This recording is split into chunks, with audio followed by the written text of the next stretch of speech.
সবাই তো চলে গেল, মাও তো এখন আসলো না। আমি যে কখন বাড়ি যাব, এদিকে খিদেও পাচ্ছে আমার। ওরে বাবারে, কি মেঘ ডাকছে, ভয় লাগছে তো। কিলে বাবা, বাড়ি যাবে না? বাড়ি যাবো না তো এখন থাকবো। চল আমার সাথে। তোর ছাতাটা কি সুন্দর, ছাতার মাথায় দুটো কানও আছে। আচ্ছা, ওকে আমাদের কথা শুনতে পাচ্ছে? হেই, ছাতাটি আবার শুনতে পারে না। তা ছাতাটা কোথা থেকে কিনেছিস? আমি কিনিনি, এটা আমার দাদু দিয়েছে। আর আমার দিকে ধর, আমি তো ভিজে যাচ্ছি। আরে কানিস না, আমি ভিজে যাবো তো। আমাকে কি ভেজানোর জন্য ডেকে এনেছিস? এটা আমার ছাতা, আমার চিতেই বেশি থাকবে।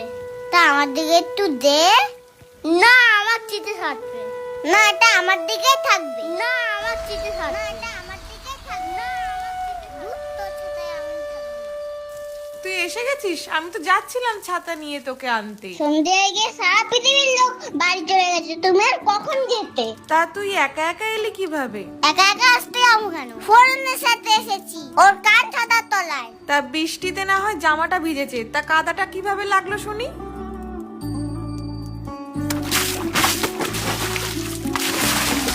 কিরে, বলবি তো? আমার শীত করছে, তোমাকে এখনো শুনতে হবে? শিগগিরই আয়, মাথাটা মুছে দি, আর তাড়াতাড়ি জামাটা খোল, না হলে ঠান্ডা লেগে যাবে। ওমা, ফোরনের মতো একটা কান ছাতা কিনে দাও না, কাল তাহলে স্কুলে নিয়ে যাব, ওকে দেখিয়ে দেবো আমার ছাতা কিরাম। ওর জন্য গায়ে কাদা লেগে গেছে। তুমি দেওয়া তো একটা কান ছাতা কিনে। কান ছাতা? সে আবার কেমন ছাতা?